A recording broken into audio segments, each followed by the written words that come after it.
So often we have really interesting short conversations. And this is a chance for us to elaborate on it because you had brought to my attention something that came to you as an intuitive download when we were walking the other night. And we weren't too into talking about it on our walk, and then we kind of let it go. So I'm excited to kind of dive into it a little bit more because I haven't thought too much about it since you brought it up. Okay, cool. I'm interested to kind of get your perspective on it. I feel like lately I've just been having so much like clarity around things, and like there's so many different aspects and ideas I've had that are sort of like coming together in a way that everything makes sense, and I feel like it's just like kind of really exciting. So I get excited. And, one of these things that came to me is I just had this like statement in mind that the only thing that's limited is our attention. So to kind of expand on that, like the universe is infinite potential. And in a universe of unlimited potential, the only limit is the attention that we have. And it's an idea that I say all the time, everything is everything. Everything is everything. It's been so big for me over the years, but I started saying it almost like not really grasping it. And like I liked it. I knew there was truth to it. And I like everything. Okay, everything is everything. Everything's interconnected. Everything, like basically the start of this idea for me was that the world is it's like there's a net or a spider web connecting everything. And that you can't touch one thing in the universe without all the strings being pulled and every other thing being affected by it. So I kind of liked that idea and went with it and would just always say everything is everything, everything is everything. And then the more I think about it, the more I read and research and hear things, and just sort of the more clarity I've gotten lately, I'm recognizing that it's more than that. It's like more connected than I thought it was. More everything of more everything. Yes. Because I thought that like everything is separate but connected. Yeah, I see what you're saying. Where now it's becoming a lot easier for me to recognize that there's just one thing. There's this one mind that contains everything that we can possibly perceive. And that we're all just aspects of that mind, but not separate aspects. We're fractals. And when you think of like a fractal, where it's like the same thing and then it's bigger and bigger and bigger, but then it also goes infinitely smaller and smaller and smaller. So like the Mandelbrot sequence is the one that always gets talked about. That's, sure you've seen it. It almost like looks like snowflakes or like the edge of a snowflake. Yeah. And it's like then you zoom in and every little bump is the same shape over and over, and it gets bigger and smaller, and it looks almost like it's like the shape of like the Buddha almost, which is just, what are the chances? It has to be. But it's like you get his little hair thing in his head and the shape, and it looks like a Buddha meditating, and that shape goes on, and every little bump on it is that shape, eternally, down and up, and it's all contained within the one mind, and it's the all, and within that all, any piece of it that you separate contains everything. I think it's really, really cool. That is really cool. So, with that said, if everything is everything, that means that every person has the capacity, and part of their personality and part of their is every personality trait, it's every characteristic. We all express anything that exists, anything that we can perceive. We're expressing that. It's a part of us. Every person is just a mirror reflecting back to us an aspect of our personality. So every person that you meet is a reflection of some part of you. Is not a mirror reflection, not the exact thing, it's just an aspect of it. Every moment contains every emotion and every thought. And this came out really big for me in the mushroom ceremony that we had recently. Yeah. Where I was like serious, but I was also laughing and crying, and I was so happy and excited, and I couldn't contain my joy, and I loved everything, but I was like somber. Yeah. All at the same time. And it wasn't like I laughed until I cried or I cried until I laughed. I simultaneously laughed and cried, and I got this really, really clear message. There's like, no matter what is happening, no matter what I'm experiencing, I get to choose which one of those emotions I want to experience in it. That everything contains everything. And that there's things that happen and we think they're bad, or we think they're good, or we think they're serving us, or they're not serving us. And they're all of them. Yeah. They're everything. And I think everything that exists is serving us to grow. But we only have so much attention. So in a moment that contains joy and sadness and fear and excitement and every emotion you can think of, we pick one and we put our attention in that. And then that's what we get. I'm glad you broke it down like that. Does that make sense? I feel like I'm somewhat rambling, but I feel like there's so many ideas that I want to touch on. No, it makes sense because when you said it as the download that you received, the only thing that's limited is your attention. It's kind of like, well, what is attention, really?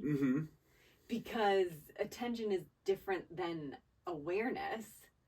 Like, I'm aware of everything. I'm aware of a situation that I'm in or a conversation that I'm having, but like, how do you decipher because like your attention, just because you're aware of us having this conversation, like your attention could be somewhere else, like if you're thinking of something else. Do you know what I mean? Yeah. So that's why I wanted you to give me your interpretation of exactly what it meant, or like what is true to you in that moment. Am I making you think? Yeah, you are. I hope not in a bad way. No, not in a bad way at all. I think that's because like there's all these words like awareness, focus, attention, consciousness. Right. Are they all the same? Do they mean different things? Are they just aspects of the same thing? The way I think of it, if we're having this conversation and I'm not present, and I can be aware. Like that's why it gets tricky when we talk about like semantics and words. Of course. Because I can obviously, even if I'm I think that I assume that while we're here having this conversation that I am aware of it. Right. But if I'm daydreaming and thinking about something else, I'm not. I have no attention and no awareness on what's actually happening. Subconsciously, my body's here and it will respond and react to things. Yeah. But I'm off someplace else, doing something else, putting no consciousness into the actual conversation that's happening. But then if I get distracted, if you were like, okay, snap out of it, and I come oh, now you have my attention.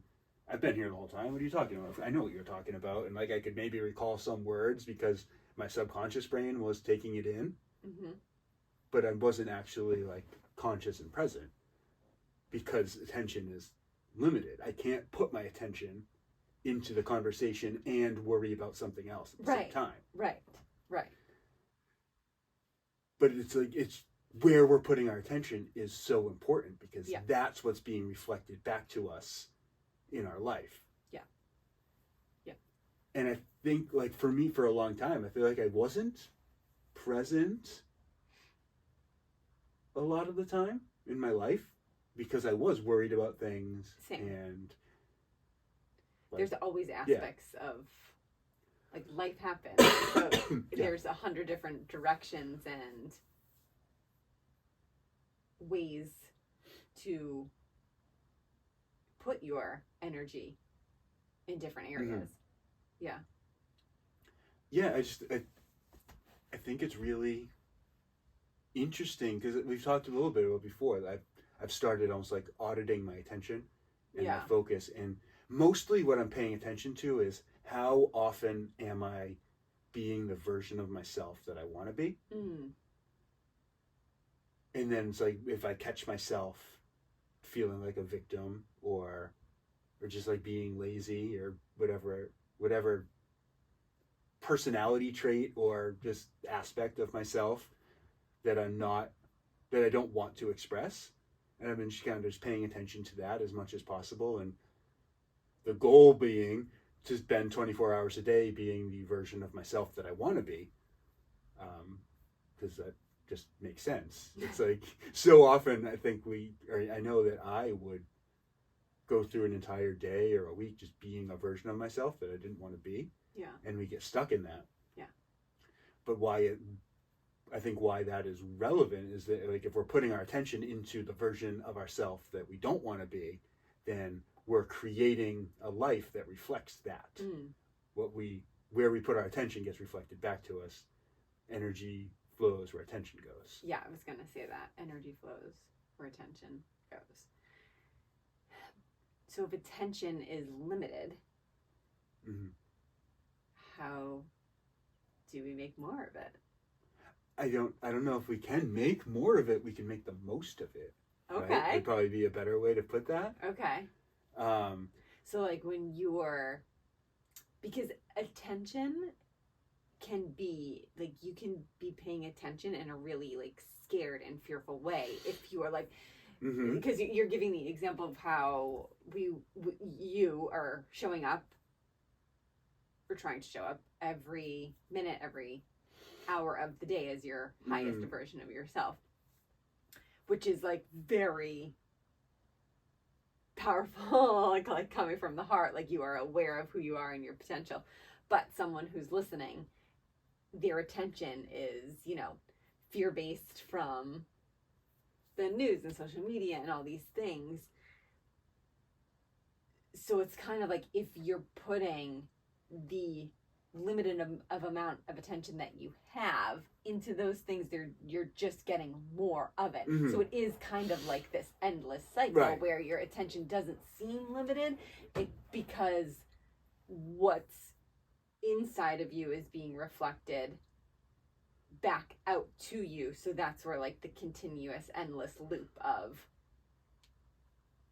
fearful thoughts or worry or whatever it is. But if you put your attention into gratitude, like the things that you're grateful for, it does seem to dissolve the other, I guess, thoughts that don't align with that. Because you can't be putting your attention on what you're grateful for and what you're afraid of at the same time. Exactly, yes.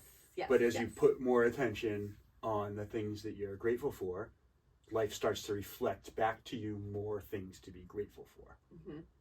And this is, I think, where a lot of people go like kind of wrong with like the law of attraction and thinking happy thoughts, or like making a vision board, or writing down the things that they want, but they aren't putting their attention into it.